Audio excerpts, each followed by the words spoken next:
हम लोग यहाँ पे क्या करेंगे बेसिकली, सबसे पहले अगर हमें पाइथन का कोड एग्जीक्यूट करना है, ठीक है, तो हमारे पास एक इन्वायरमेंट होना चाहिए जिस पर हम जा करके प्रोग्रामिंग कर सकते हैं। तो उसके लिए सबसे पहले आवश्यकता ये है कि हमारे पास एक आईडी की आवश्यकता है। तो आपको क्या करना है, simply you have to open google.com। आप google.com ओपन करेंगे और यहाँ पे सर्च करेंगे Python ideally. You have to search Python ideally. Okay, आप इसको सर्च करेंगे तो आप देखिए यहाँ पे एक वेबसाइट है, दैट इज कॉल्ड python.org। इस वेबसाइट पे आपको सिंपली जाना है and you have to download it. यहाँ पे एक लेटेस्ट वर्जन इसका अवेलेबल है, दैट इज 3.13.7। तो इस वर्जन को आपको क्या करना है, सिंपली डाउनलोड करके और इंस्टॉल कर लेना है। ठीक है, there are few steps to install it. तो once this particular software get installed, then it provides you an environment so that you can execute your code। तो हमने इसमें इसको इंस्टॉल कर रखा है। तो इंस्टॉलेशन के बाद जब इसको ओपन करते हैं तो we can access it from the command prompt also. हम कमांड प्रॉम्प्ट के थ्रू भी इसको एक्सेस कर सकते हैं। हम अपने स्टार्ट बटन पे विंडो पे क्लिक करेंगे and then we have to write it here cmd। आप कमांड प्रॉम्प्ट पे आ जाओगे। ये कमांड प्रॉम्प्ट पे आने के बाद आपको यहाँ पे इसका वर्जन चेक करना है कि कौन सा वर्जन आपने इंस्टॉल किया है। तो you have to write like this Python then hyphen hyphen version and once you press the enter, Python is not found.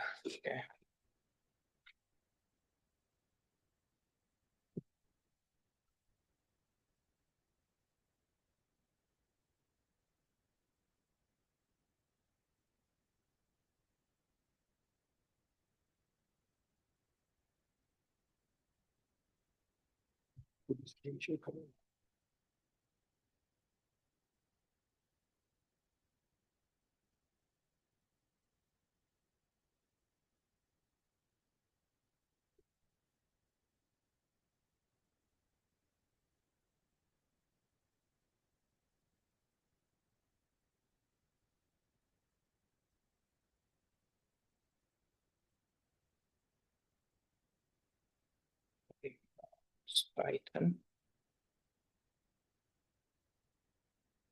It is not recognize as internal और एक्सटर्नल कमांड। अभी ये installation proper हुआ नहीं है, मैंने अभी किया है इसको। बहरहाल आप जब इसको इंस्टॉल करोगे then there is an environment where you can execute your single codes. तो आप सिंपली यहाँ पे सर्च कर सकते हो आइडल, IDLE करके। तो यहाँ पे इसको आप ओपन करेंगे तो ये स्क्रीन आपको विजिबल होगी। इस पर आकर के आप single line of codes Python के लिख सकते हो। इसके अलावा अगर आपको पाइथन आइडियली के अलावा अगर आप किसी और चीज़ पे एग्जीक्यूट करना चाहते हो then you have a better option like Google Colab. आप उसके थ्रू भी कर सकते हो।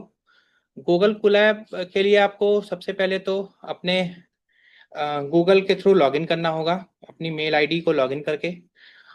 लॉगिन करने के बाद आपको बेसिकली यहाँ पे सर्च करना होगा गूगल कोलैब।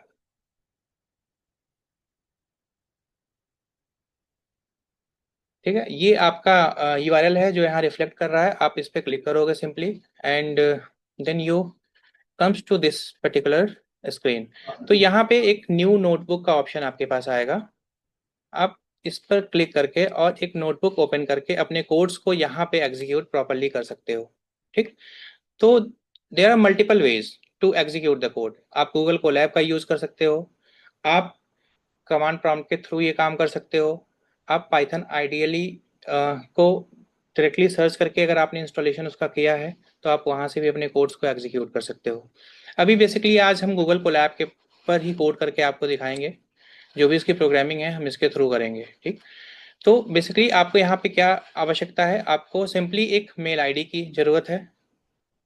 मेल आईडी आपके पास अगर है तो आप उसके थ्रू इसमें लॉगिन हो सकते हैं and you have to simply search Google Colab over the Google and you will come to this screen. Okay, तो ये हमारे पास एक शेल है बेसिकली। यहाँ पे हम सिंगल लाइन ऑफ कोड या मल्टीपल लाइन ऑफ कोड एक साथ लिख करके और इसको हम एग्जीक्यूट करवाते हैं। तो अगर हम बात करें कि एक एक जनरल प्रोग्राम अगर हम पाइथन में लिखें, like I am going to write some syntaxes that basically add two numbers. तो simply हम लिखेंगे a is a variable, in this case a equal to 10. Then we can write b equal to 20. Here we are taking two different variables a and b. a की value क्या है आपकी 10 है, b की value हमने 20 लिया है, and in variable c we can add them a and b. Now we have to write print statement in which we have to place c variable, and once we run it then we can get our output.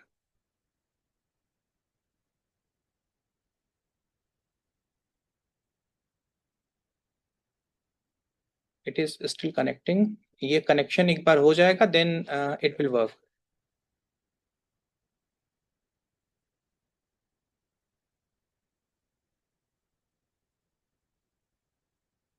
Good. ये connection आपका हो गया and you can see here the outcome of this program is basically 30. आप यहाँ देख सकते हो कि ये 3 और 4 लाइन्स ऑफ कोड ने क्या किया है, बेसिकली यहाँ पे एक एडिशन परफॉर्म किया है। हमने दो वेरिएबल्स लिए सिंपली, और एक तीसरे वेरिएबल में हमने इनको ऐड किया है। देन हमने एक प्रिंट स्टेटमेंट यूज किया है जिसके थ्रू हमारा जो आउटपुट है वो हमारे स्क्रीन पे यहाँ पे विजुअलाइज हो रहा है। We can see the output properly. तो अगर इन सिंटैक्सेस को हमें सी में या जावा में लिखने की अगर हम कोशिश करें तो हमें बहुत ढेर सारी चीज़ें इसमें लिखनी होती हैं।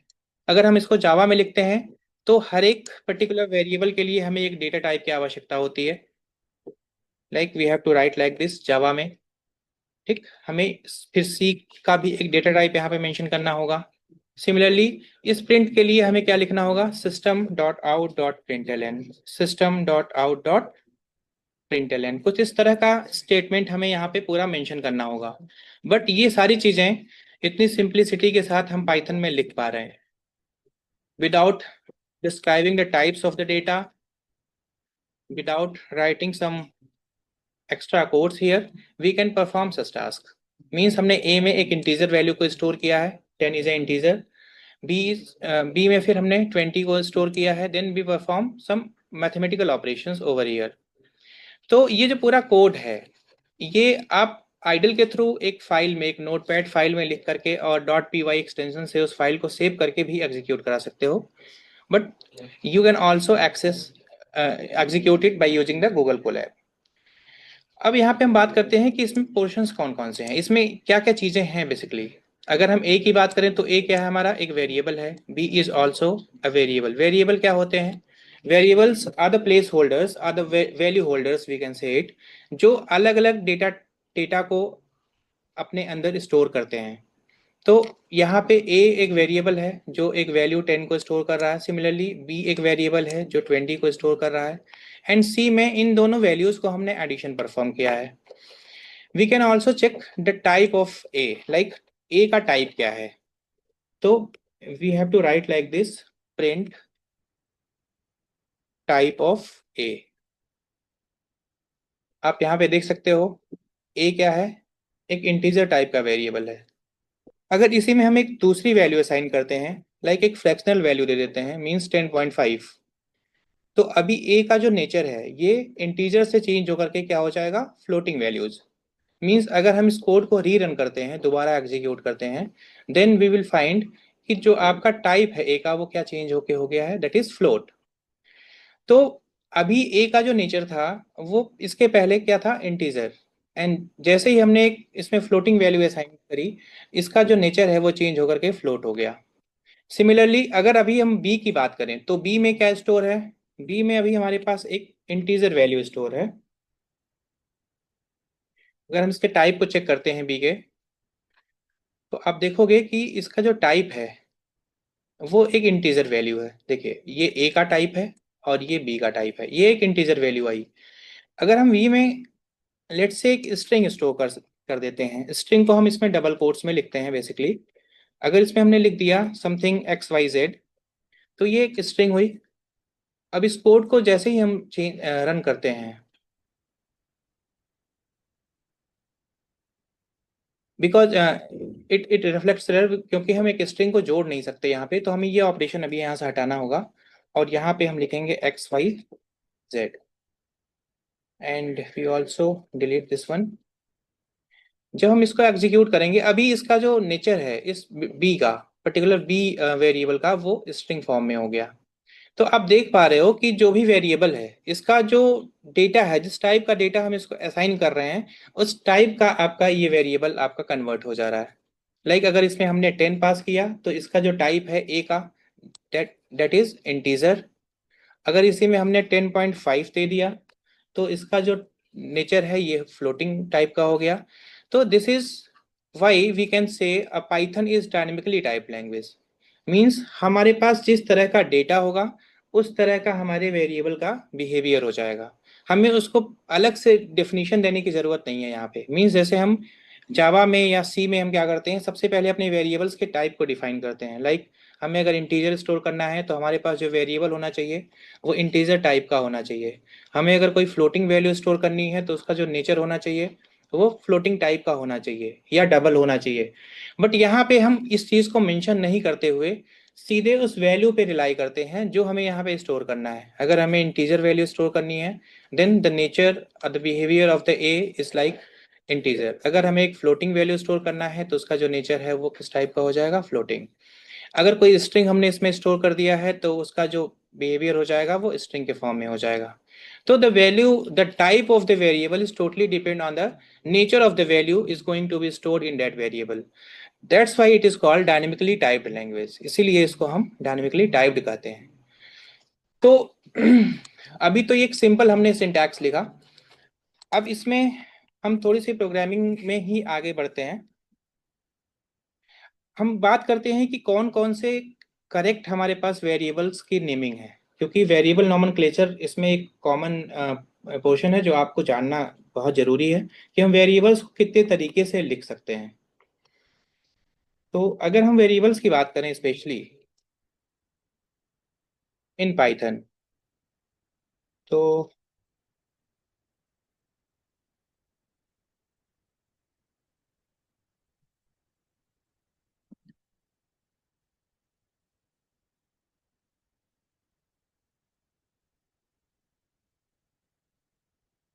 ओके, वेरिएबल्स नेम, पहला जो रूलिंग है वेरिएबल नेम लिखने का, कि it is a combination of alpha numeric keywords. ये अल्फा न्यूमेरिक कीवर्ड्स का एक कॉम्बिनेशन होना चाहिए वेरिएबल का जो नेम है आपका। Second thing is name should not start with a number. जो इसका नाम है वेरिएबल का वो किसी नंबर से स्टार्ट नहीं होना चाहिए। And the third one is there must not be special characters. इसमें कोई स्पेशल कैरेक्टर नहीं होना चाहिए एक्सेप्ट अंडरस्कोर। अंडरस्कोर अंडरस्कोर के अलावा इसमें कोई स्पेशल कैरेक्टर इसके नेमिंग में नहीं होना चाहिए। Means special characters like S, at the rate, hash, cap, dollar, ये सारे जो कैरेक्टर्स हैं ये हमारे स्पेशल कैरेक्टर्स कहलाते हैं। तो किसी भी वेरिएबल के नेम में ये स्पेशल कैरेक्टर्स नहीं आने चाहिए। But the name can contains the underscore. Okay, means अगर हमने एक नाम लिख दिया like XYZ underscore 10, then this is valid variable name. अगर हमने अंडरस्कोर पहले भी लगा दिया then it is also valid. We can also write _10। तो वेरिएबल्स के जो नेम है उसमें अल्फा न्यूमेरिक कैरेक्टर्स हो सकते हैं। मीन्स अल्फाबेट्स हो सकते हैं एंड न्यूमेरिकल कैरेक्टर्स भी हो सकते हैं। इसके अलावा इसमें अंडरस्कोर भी हो सकता है। अगर हम स्पेशल कैरेक्टर्स की बात करें तो केवल अंडरस्कोर ही इसमें परमिसिबल है जिसको हम इसमें प्लेस कर सकते हैं। इसके अलावा जो रिस्ट्रिक्शंस हैं कि इनके नेम को कभी भी हम किसी डिजिट से स्टार्ट नहीं करेंगे। Means we can not start the name like this. किसी भी वेरिएबल का नाम हम ऐसा नहीं लिख सकते। आप इसमें देखो, यहाँ पर मैं इसको कोड करके दिखाता हूँ। अगर एक वेरिएबल का नेम हम कुछ ऐसा ले लेते हैं, like A20 is equal to 12, this is valid, इसमें कोई एरर नहीं है। अगर हमने लिखा 20 equal to 40, this is also valid, इसमें कोई एरर नहीं है। अगर हमने लिख दिया 4xyz एंड इक्वल टू 20, अब देखो ये यहाँ पे एक मार्किंग आ रही है जो दिखा रहा है कि समथिंग वेंट रॉन्ग, यहाँ पे कुछ गलत हुआ है। Means this is an invalid character variable name. क्योंकि ये स्टार्ट किससे हो रहा है, ये स्टार्ट हो रहा है एक अल्फा, सॉरी एक डिजिट से। तो this shouldn't be happen here, that's why it reflects an error, यहाँ पे एक एरर ये शो कर रहा है। Similarly you can have some alpha numeric characters along with @ तो ये भी इसका वेरिएबल नेम हो सकता है, और इसमें हम कोई वैल्यू असाइन कर सकते हैं। लेकिन ये यहाँ पे इनकरेक्ट स्टेटमेंट होगा, क्योंकि @ is not permissible in this case, यहाँ पे हम अलाउ नहीं कर सकते। जैसा कि मैंने रूल में बताया कि केवल स्पेशल कैरेक्टर्स में अंडरस्कोर ही जो है वेरिएबल का पार्ट हो सकता है। इसके अलावा कोई भी स्पेशल कैरेक्टर इसका पार्ट नहीं हो सकता। तो जहां भी हम स्पेशल कैरेक्टर्स यूज करेंगे वहां हमें एरर रिफ्लेक्ट होगा बेसिकली। तो this is the nomenclature of the variables जिनको हमें ध्यान में रखने की जरूरत है। और दूसरी चीज ये है कि you can take any length as a variable name. आपकी इसमें जो वेरिएबल नेम की जो लेंथ है, इट कैन बी एनीथिंग, इसमें कोई रेस्ट्रिक्शन नहीं है सच कि आप केवल 100 कैरेक्टर्स का रखोगे या 20 कैरेक्टर्स का रखोगे। This is also valid one, आप ऐसा लिखोगे, देखो ये भी करेक्ट है। जहां जहां एरर्स हैं वहां पे ये रेड से हाईलाइट हो रहा है। जैसे in line number 2, 3 and 4 there are some problem, क्योंकि यहाँ पे ये एक डिजिट से स्टार्ट हो रही है जो कि नहीं होना चाहिए, और यहाँ पर एक स्पेशल कैरेक्टर यहाँ इसके नेम में आ गया है जो कि ये नहीं होना चाहिए, जैसा कि हमने अभी डिस्कस किया इस चीज़ को। तो इस चीज़ का हमें ध्यान रखना है स्पेशली। इसके अलावा हमारे इस पाइथन में टोटल 35 कीवर्ड्स हैं। आप कीवर्ड्स को भी चेक कर सकते हैं। आपको एक कोड लिखना होगा, import keyword, then you have to write like this, keyword dot kw list। इसका यूज करके आप देख सकते हैं कि इस पाइथन में कीवर्ड्स कितने हैं। ठीक, ये सारे कीवर्ड्स आपको दिखाएंगे। Keywords are the reserve words. अगर हम कीवर्ड्स की बात करें तो कीवर्ड्स क्या होते हैं, they are some reserve words.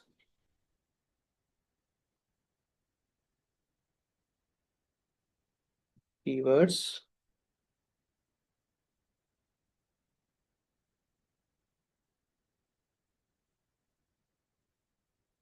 that cannot be used as variable name, method name, or any user placeholders। Keywords reserve words होते हैं जो प्रोग्रामिंग में उनके सेंस को रिजर्व कर दिया जाता है, और वो एक पर्टिकुलर पर्पस को सर्व करते हैं, मतलब उसकी एक मीनिंग होती है। उसको आप एज अ कीवर्ड नहीं यूज कर सकते, सॉरी एज अ वेरिएबल नहीं यूज कर सकते, या आप किसी मेथड का नाम इनके नाम पे नहीं रख सकते हैं। लाइक ट्रू आप देख सकते हो, फॉल्स, फॉल्स में यहाँ पे F कैपिटल है, नन में N कैपिटल है, एंड ट्रू में T कैपिटल है। इन तीनों के अलावा जितने भी कीवर्ड्स हैं आप देख सकते हो वो सारे आपके लोअर केस में है, सारे स्मॉल लेटर्स में है। आप जितने भी कीवर्ड्स देखोगे इन तीनों के अलावा, इनमें सारे में आपके पास स्मॉल केसेस मिलेंगे। बट इन तीनों में जो स्टार्टिंग है that is capital letter and then small letter, means false, none and true. क्योंकि पाइथन जो आपकी लैंग्वेज है this is case sensitive. Case sensitive मतलब कि अगर हम एक स्मॉल ए लिखते हैं इसमें और एक कैपिटल ए लिखते हैं तो दोनों के सेंस अलग हो जाते हैं, दोनों अलग अलग चीजें ट्रीट की जाती हैं। जैसे वेरिएबल नेम की अगर हम बात करें, तो वेरिएबल नेम अगर हम लिखते हैं इसमें XYZ in small case and we also write XYZ in capital case या अपर केस, तो इन दोनों का अलग अलग यहाँ पे इनको अलग अलग ट्रीट किया जाता है। Means XYZ is different in small case and capital XYZ is different. तो आपकी जो पूरी प्रोग्रामिंग है, जो पाइथन की प्रोग्रामिंग है, ये एक केस सेंसिटिव लैंग्वेज है। मीन्स अगर आपने इसको कहीं कैपिटलाइज कर दिया तो उसका सेंस चेंज हो जाएगा, और या आपने कहीं पे लोअर केस में लिखा है तो वो अलग ट्रीट किया जाएगा। तो लाइकवाइज कीवर्ड्स में अगर हम फोकस करें तो इन चीज़ों को आपको एज इट इज़ यूज़ करना है। जहाँ भी हमें ट्रू लिखना होगा वहाँ हम टी का फर्स्ट लेटर जो है कैपिटल कर देंगे, एंड नन में इसका फर्स्ट लेटर कैपिटल करेंगे, फॉल्स में इसका फर्स्ट लेटर कैपिटल करेंगे, and the rest of the keywords are in small case. तो they are total 35 keywords in Python. 35 keyword total आप हैं, आप इसको काउंट कर सकते हैं। बट अगर हम जावा की बात करें तो जावा में रेस्ट्रिक्शंस ज़्यादा हैं, क्योंकि वहाँ पे कीवर्ड्स ज़्यादा हैं। जावा में कुल 53 कीवर्ड्स हैं आज की डेट में। तो वहाँ पे चूंकि रिजर्व वर्ड्स ज़्यादा हैं, that's why it is highly restricted language then Python. Python programming की तुलना में जावा ज़्यादा रिस्ट्रिक्टेड है। रिस्ट्रिक्शंस ज़्यादा होने से उसकी सिक्योरिटी जो है वो थोड़ी बढ़ जाती है, और यही रीज़न है कि जो एंटरप्राइज एप्लीकेशंस हैं उसमें हम जावा को ज़्यादा प्रेफर करते हैं पाइथन की अपेक्षाकृत। तो this is how we can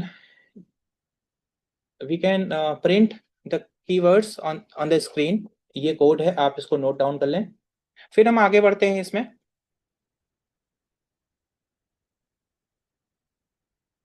अब इसमें हम बात करते हैं कमेंट्स की, कि हम जावा में कमेंट कैसे करते हैं। जैसे एक प्रोग्रामिंग लैंग्वेज हम जब लिखते हैं तो उसमें हमें कुछ चीज़ें कभी ऐसी लिखनी होती हैं जो केवल एक्सप्लेनेशन पॉइंट ऑफ व्यू से होती हैं, जो चीज़ों को डिस्क्राइब कर रही होती हैं। वो प्रोग्राम का पार्ट नहीं होता एक्चुअली, वो केवल उसकी रीडेबिलिटी को बढ़ाता है। जैसे हमने एक मेथड बनाया, तो अगर हमने बनाया है तो उसको हमें आपको समझाना है, उस कोड को अगर हमें आपको देना है तो हम चाहेंगे कि उस मेथड वो कर क्या रहा है उसके बारे में हम उसमें कुछ नोटिंग्स डाल दें, जिसको आप पढ़ करके समझ लें कि ये मेथड ऐसे वर्क कर रहा है। वो उस प्रोग्राम में लिखा तो रहेगा, बट ड्यूरिंग एग्जीक्यूशन उस पर्टिकुलर पोर्शन का जो है एग्जीक्यूशन नहीं होता है, वो आपकी स्किप हो जाती हैं और बाकी चीज़ें आपकी जो है वो एग्जीक्यूट होती हैं। तो उसके लिए हम बेसिकली कमेंट यूज़ करते हैं। कमेंट यूज़ करने का पर्पज़ है बेसिकली कि हम रीडेबिलिटी को बढ़ा रहे हैं या यूज़र के अंडरस्टैंडिंग को बढ़ा रहे हैं, कि अगर हमने एक उसको कोड दे दिया तो उस कोड में कौन कौन सी चीज़ें क्या कर रही हैं, अगर हम उसको मेंशन करके दे देते हैं तो वो बहुत ईजिली उस चीज़ों को इंटरप्रेट कर पाएगा या समझ पाएगा। तो जैसे जावा में अगर हम बात करें तो सिंगल लाइन कमेंट ऐसे लिखते हैं, मल्टीपल लाइन कमेंट्स कुछ ऐसे लिखे जाते हैं इस तरीके से। तो ये अलग अलग तरीके हैं, but in Python we use hash, specially hash. Hash हम यूज करते हैं to perform the single line commenting. अगर हमें सिंगल लाइन कमेंट्स लिखना है तो सबसे पहले हम हैश लिखेंगे, then we can write the syntax like this is comment.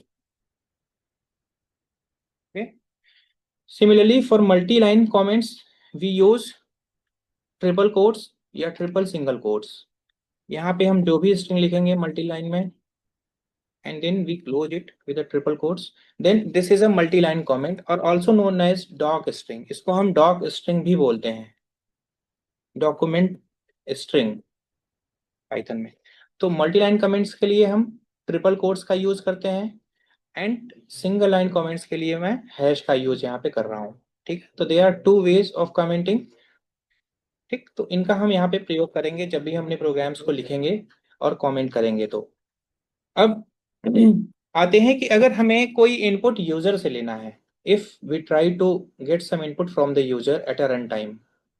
अगर हम चाहते हैं कि ए की वैल्यू यूजर एंटर करे क्या होनी चाहिए, बी की वैल्यू यूजर एंटर करे क्या होनी चाहिए, तो उन चीज़ों के लिए हमारे पास जो मेथड होता है that is called input method. तो सिंपली हमें क्या करना है, सपोज हम एक वेरिएबल में एक इंटीजर लेना चाह रहे हैं, तो हम लिखेंगे इनपुट, और इसमें सिंपली हम लिख देंगे इंटर द वैल्यू ऑफ ए। कुछ इस तरह से हम अपना सिंटैक्स लिखेंगे। जब वो यूजर वैल्यू एंटर करेगा तो वो वैल्यू पर्टिकुलरली ए में स्टोर हो जाएगी। उसके बाद जब ये में स्टोर हो गई तो हम चाहें तो इसके टाइप को चेक कर सकते हैं कि उस वैल्यू का टाइप क्या है जो ए में स्टोर हो रहा है। तो उसके लिए हम सिंटैक्स लिखेंगे प्रिंट देन टाइप ए। एक बार इसको हम एग्जीक्यूट करते हैं। अब यहाँ पे देखिए हमें रन टाइम पे हमसे एक वैल्यू मांगी जा रही है। अगर हम इसको लेट से 50 एंटर करते हैं तो इसका जो टाइप है आप चेक कर सकते हो, दिस इज स्ट्रिंग। हमने इंटर क्या किया है बेसिकली, हमने एक इंटीजर वैल्यू एंटर की है, लेकिन जो वेरिएबल का टाइप है, जो इसमें वैल्यू एक्चुअली स्टोर हो रही है, वो किस फॉर्म में है? It is in the form of string. तो जो भी इनपुट मेथड रिटर्न करता है, इट रिटर्न्स अ स्ट्रिंग। तो अगर हमें इसको इंटीजर में स्टोर करना है तो हमें यहाँ पे टाइप कास्टिंग करनी पड़ेगी। We have to use INT। इस तरह से हम इसको टाइप कास्ट करते हैं, मीन्स उस स्ट्रिंग वैल्यू को हम इंटीजर में कन्वर्ट कर रहे हैं। This is called type casting.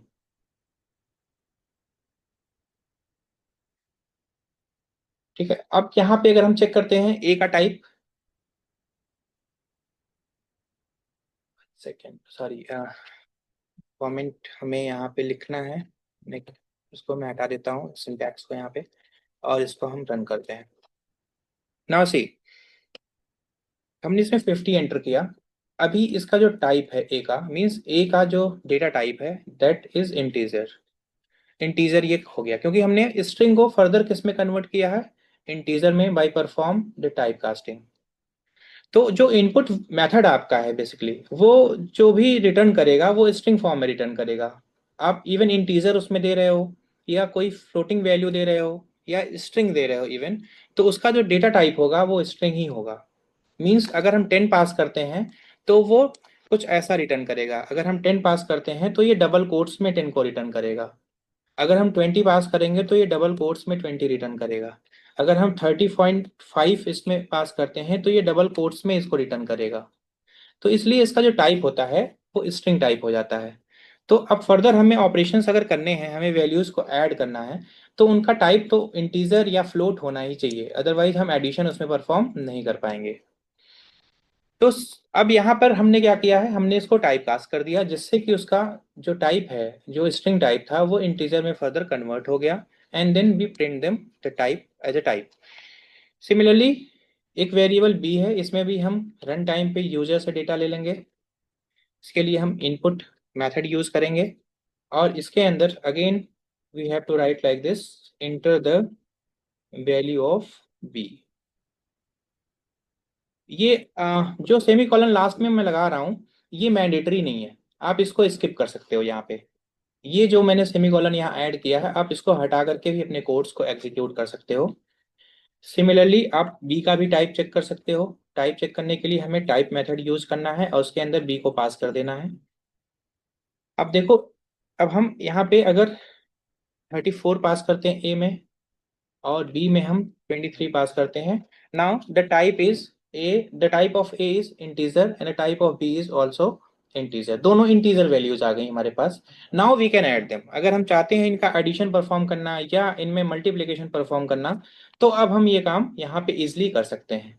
हम सेमी कॉलन लगा भी सकते हैं और नहीं भी लगा सकते हैं। इसमें इतनी फ्लेक्सिबिलिटी हमें प्रोवाइड की गई है कि we can add semi colon at the last end of the statement, और we can run it without using it. तो अब इस मैंने यहाँ पे इसको लिखा कोड को, सी में ये दोनों वैल्यूज मल्टीप्लाई हो रही हैं, हमें इसका आउटकम प्रिंट करना है। तो उसके लिए हमें प्रिंट स्टेटमेंट यूज करना होगा। एंड हम यहाँ पे लिख देते हैं multiplication of A and B. A और बी का मल्टीप्लीकेशन, और इसकी वैल्यू क्या है हमारी?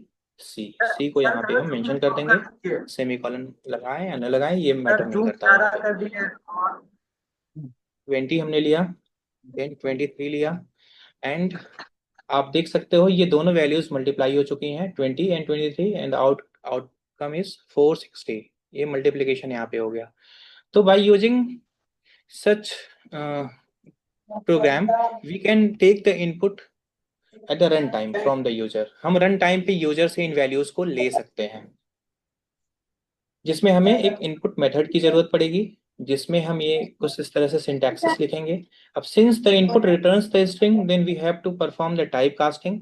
अगर इसी वैल्यू को हमें फ्लोटिंग वैल्यू मेरी होती तो हम यहाँ पे क्या लिखते? We simply type cast it into the float. अगर यही हमारा इंटीजर होता तो हम क्या करते वहां पे? इंटीजर मेंशन करते। तो जिस तरह की वैल्यू हमें चाहिए उस तरह से हम इसको टाइप कास्ट यहाँ पे कर लेंगे। ठीक है, तो एक छोटा सा प्रोग्राम था जिसमें हमने दो वैल्यूज को एंटर कराया और उसको मल्टीप्लाई किया है। अब हम थोड़ा आगे बढ़ते हैं इसमें। इसमें अगर आप टाइप्स जैसे मैंने अभी कहा कि आप अगर इंटीजर वैल्यू है तो आप इंटीजर में टाइप कास्ट करोगे, अगर फ्लोटिंग वैल्यू है तो आप फ्लोट में इसको टाइप कास्ट करोगे। तो इसके अलावा अगर आप एक सिंपल स्टेटमेंट लिख देते हैं, यहाँ पे एक कीवर्ड होता है that is called eval। eval अगर आप यूज कर लेते हो तो आपको उसका टाइप पहले से पता हो ये जरूरी नहीं है, तो इसके लिए आपको यहाँ पे eval यूज कर लेना सिंपली। तो जिस तरह की वैल्यू आप पास करोगे उसी तरह की डेटा में वो आपको टाइप कास्ट कर देगा eval लिख देने से। Means instead of writing integer over here we have to write it here eval। ठीक, ये उसका एक सब्स्टिट्यूशन है जिसमें जिस तरह की वैल्यू आप इसमें पास करोगे रन टाइम पे उसी तरह का वो आपके डेटा को ए में स्टोर कर देगा। लाइक अगर हमने यहाँ पे किया 40.5 तो ये ऑटोमेटिकली ए में फ्लोटिंग वैल्यू स्टोर करेगा इंस्टेड ऑफ स्ट्रिंग। अगर हमने यहाँ पे पास किया एज ए पैरामीटर 40 तो ये क्या करेगा, इसको फर्दर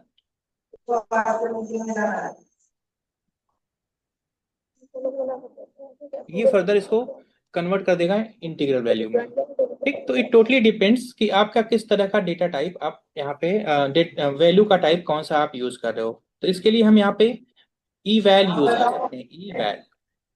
ओके, हमने दोनों जगह eval लग दिया और इसको हम कोड को एग्जीक्यूट कर रहे हैं। यहाँ पे हमने 40 पास किया है। ठीक है, हमने दिया 10, देन हमने दिया 20 एंड हमारा आउटकम 200 यहाँ पे आ गया। ठीक, तो ये भी एक सिंटैक्स है, इसके थ्रू भी हम अपना काम कर सकते हैं।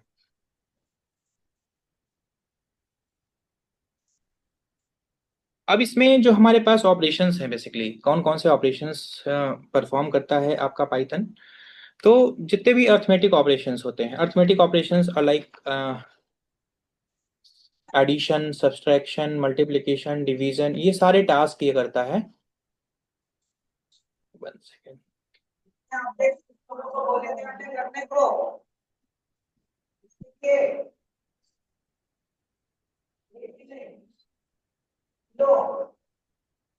Arithmetic operation, sorry.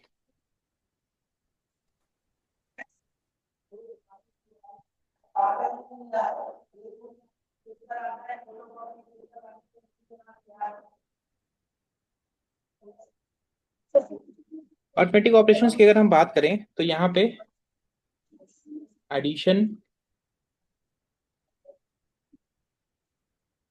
मल्टीप्लिकेशन,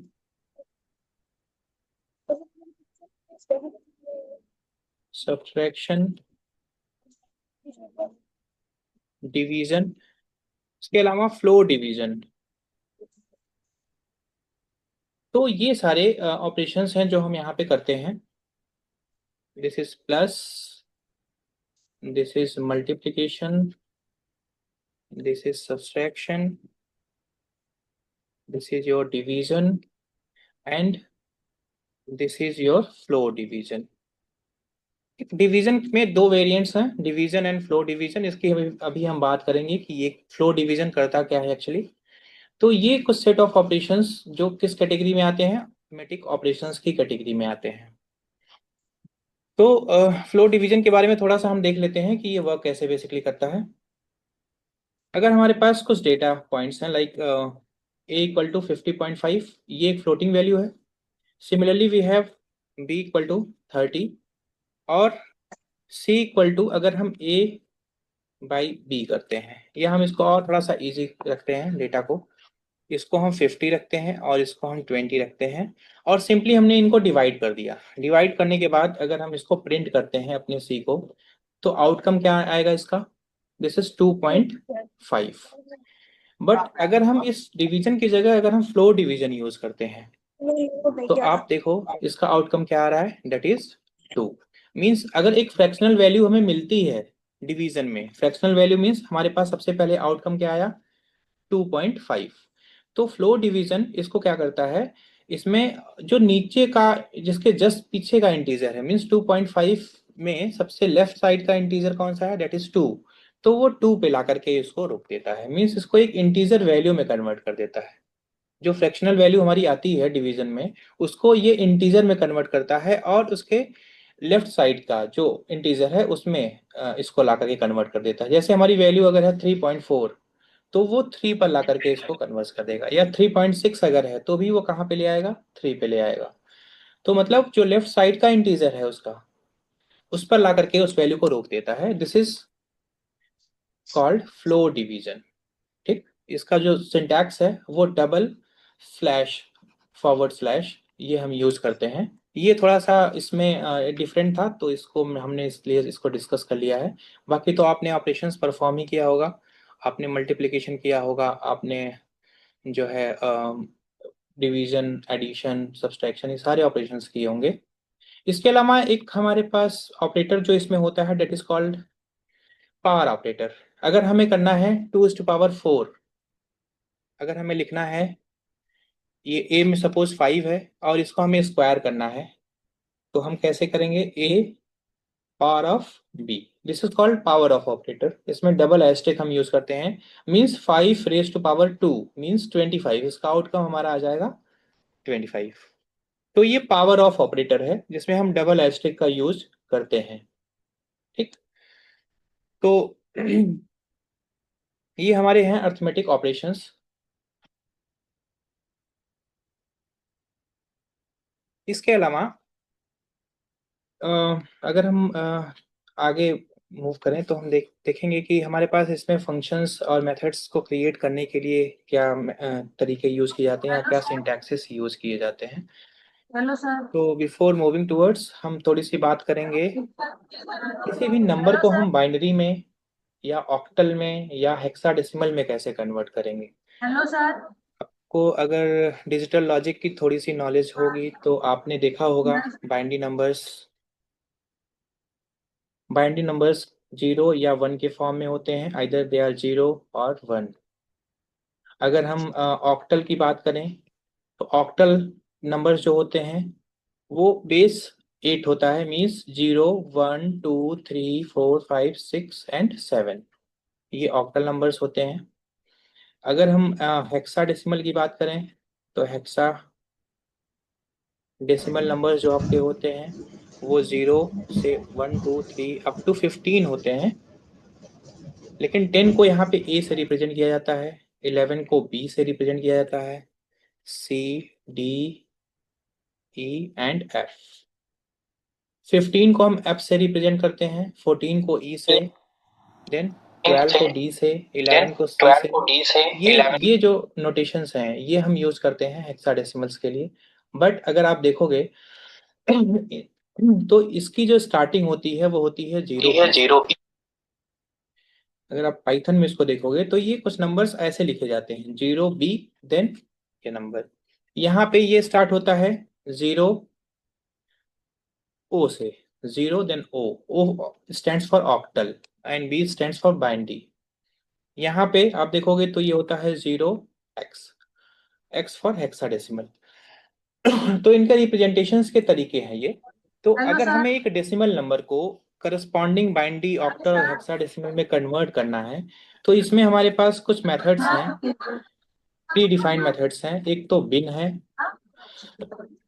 एक ऑक्ट है, और एक हमारा हेक्स है। ये मेथड्स हैं जिनका यूज करके हम अपने डेसिमल नंबर्स को पाइथन में फर्दर बाइनरी में या ऑक्टल में या हेक्साडेसिमल में हम कन्वर्ट कर लेते हैं। हम इस पे एक छोटा सा प्रोग्राम बनाते हैं फिर देखते हैं। Second, sorry, okay. Suppose we have a decimal value that is 30। हमारे पास एक डेसिमल या एक इंटीग्रल वैल्यू है जो डेसिमल फॉर्म में है। डेसिमल मतलब इसका बेस जो है दैट इज 10। अब इस वैल्यू को हमें बाइनरी में कन्वर्ट करना है, तो इसके लिए हमने आपको फंक्शन बताया। अगर हम लिखते हैं b इक्वल टू बिन ए, तो ये पर्टिकुलर 30 जो है वो बाइनरी में कन्वर्ट हो जाएगा और इस b को हम प्रिंट कर सकते हैं। इस b को प्रिंट कर दिया तो आप देख सकते हैं कि ये जो डेटा है 1 1 1 1 0, ये 30 का एक बाइनरी रिप्रेजेंटेशन है। इस 30 का बाइनरी रिप्रेजेंटेशन है 1 1 1 1 0। और इसके पहले ये नोटेशन ऐड किया गया है इसमें 0b, विच रिफ्लेक्ट्स कि this is a binary number. Okay, similarly we can convert this integer value into the octal form. तो यहाँ पे हम a पास करेंगे और इसे हम प्रिंट करा लेंगे, प्रिंट c। आप देखो ये b, सॉरी b हमारा यहाँ पे, सॉरी b तो बाइनरी था, यहाँ पे हम एक और वेरिएबल ले लेते हैं, लाइक इसको x कर देते हैं और इस x को यहाँ पास करते हैं। देन अगेन हम इस ऑक्टल में अगेन x ले लेते हैं और इस c को हम यहाँ पे प्रिंट करा लेते हैं।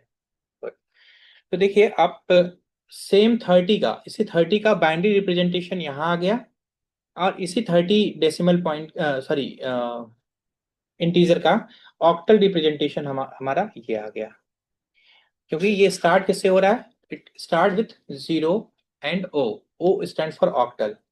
Similarly we can use hex to convert it into the hexadecimal number. तो इसको हम रन कराएंगे and sorry b pass it here x, यहाँ पे हम x को पास करेंगे और इसको रन करेंगे। आप देखो ये नंबर जो है 1e, e स्टैंड फॉर 14।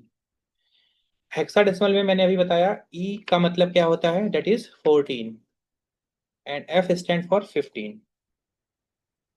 तो आपका जो आउटकम आया है हेक्साडेसिमल के केस में, ये आपका आ गया 0x then 1e। 1e is the hexadecimal representation of 30, 36 is a hexadecimal representation, octal representation of 30, and 11110 is a binary representation of this value 30। आप इन नोटेशन से जान सकते हैं कि ये बाइनरी है या ऑक्टल है या हेक्साडेसिमल है। If there is b then this is binary number, if there is o then this is octal number, if there is x then this is hexadecimal number. So this is how you can convert a integer value into the binary octal और hexadecimal numbers। अब आप कहोगे कि अगर ये integer है तो हम फ्रैक्शनल पार्ट्स को भी इससे कर सकते हैं। तो एक बार इसको रन कराते हैं, सी दिस। फ्लोटिंग ऑब्जेक्ट पर ये वर्क नहीं करता, इसको आपको मैन्युअली करना पड़ेगा। हालांकि फ्लोटिंग नंबर्स के हम बाइनरी कन्वर्जन्स करते हैं, ये पॉसिबल है, बट ये फंक्शन उस टास्क को नहीं करेगा, ये केवल एक इंटीजर वैल्यू को ही बाइनरी में कन्वर्ट करेगा। जैसे ही हम इसमें फ्रैक्शनल पार्ट पास करेंगे ये हमें एक टाइप एरर जनरेट करेगा। Means you can not convert the fractional और the decimal value by using these functions. तो ये केवल किस पे वर्क करता है, ये एक इंटीजर डेटा पे वर्क करता है। अगर आपको करना है 30.5 का बाइनरी रिप्रेजेंटेशन या octal representation, then you have to use some other methods, जिसमें हम कुछ लूपिंग स्टेटमेंट्स और अपने कुछ लॉजिक्स का यूज करके इसको अलग से कर सकते हैं। इसके लिए कोई प्री डिफाइंड हमारे पास प्री बिल्ट मेथड नहीं है। तो जो भी ये फंक्शंस वर्क करेंगे तो इसकी एक लिमिटेशंस है, these are works over the integral data, integer data हमारा होना चाहिए, उस पर यह काम करता है। आप रिवर्स मैनर में भी इसका कन्वर्जन कर सकते हैं। मींस अगर आपको एक बाइनरी नंबर दे दिया गया और आप चाहते हैं कि उसकी एक इंटीजर वैल्यू प्रिंट हो जाए, एक दूसरे प्रोग्राम में हम इसको देखते हैं। अगर हमारे पास एक बाइनरी नंबर है तो बाइनरी नंबर कैसे होगा, 0b10111, और हम बी में इसको इंटीजर में टाइप कास्ट कर लेते हैं। हम कुछ ऐसा लिख देते हैं कि ये ए क्या है, ए एक बाइनरी नंबर है जो कि ये स्टोर कर रखा है, और इसको फर्दर हम किस में कन्वर्ट कर रहे हैं, एक इंटीजर में, और इस बी को हम प्रिंट कर लेंगे। तो आप यहाँ देख सकते हो कि the outcome of this particular binary number is 23 in decimal. हमने बाइनरी को डेसिमल में कन्वर्ट कर दिया। अब फर्दर डेसिमल हमारे पास आ गया तो इसको हम ऑक्टल में और हेक्साडेसिमल में भी कन्वर्ट कर सकते हैं। तो this you can also convert from octal to decimal, binary to octal, hexadecimal, from decimal to binary, hexadecimal and octal. Means आप आपस में इनमें एक्सचेंज वैल्यूज को कर सकते हैं, इनका कन्वर्जन आप परफॉर्म कर सकते हैं बाय यूजिंग दीज टेक्निक्स। तो अगर आपको किसी डेसिमल नंबर पे कन्वर्जन करना है तो आपको उसको मैनुअली करना पड़ेगा। अगर कोई इंटीजर वैल्यू है तो उसके लिए आप इन फंक्शंस का यूज कर सकते हो। इसके अलावा हमारे पास बुलियन वेरिएबल्स होते हैं। बुलियन या तो वो ट्रू होगा या फॉल्स होगा। आपने अभी कीवर्ड्स में देखा कि ट्रू में हम टी को कैपिटल लिखते हैं, अगर हम इन कीवर्ड्स को स्मॉल लिख देते हैं तो these are no more keywords. देखिए अब ये एरर जनरेट कर रहा है। True and false they can be your variable name, ये वेरिएबल नेम हो सकता है क्योंकि ये रिजर्व वर्ड नहीं है। बट जैसे ही हम टी को कैपिटल करेंगे तो ये आपका एक कीवर्ड बन जाएगा, ये एक रिजर्व वर्ड बन जाएगा। तो ट्रू को आप एज ए वेरिएबल कभी भी यूज नहीं कर पाओगे विथ कैपिटल टी। ऐसे ही फॉल्स विथ कैपिटल एफ, आप कभी भी इसको एज ए वेरिएबल नहीं यूज कर पाओगे, आप इसको एज ए कीवर्ड ही ट्रीट करोगे। लेकिन अगर हम केवल सिंपली ऐसा लिखते हैं फॉल्स, FALSC स्मॉल में, तो ये हमारा एक वेरिएबल हो सकता है। हम इसमें कोई वैल्यू स्टोर कर सकते हैं like false equal to 50। Now this is variable.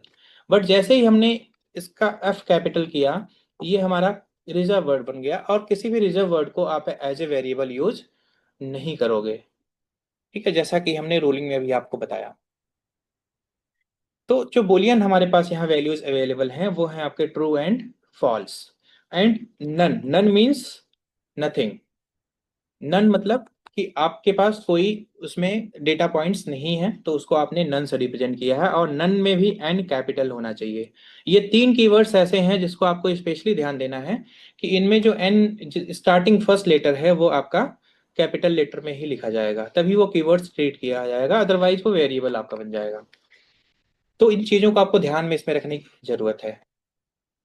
तो एक बेसिक हमने टास्क इसमें परफॉर्म किया है जैसा कि आप देख पा रहे हैं।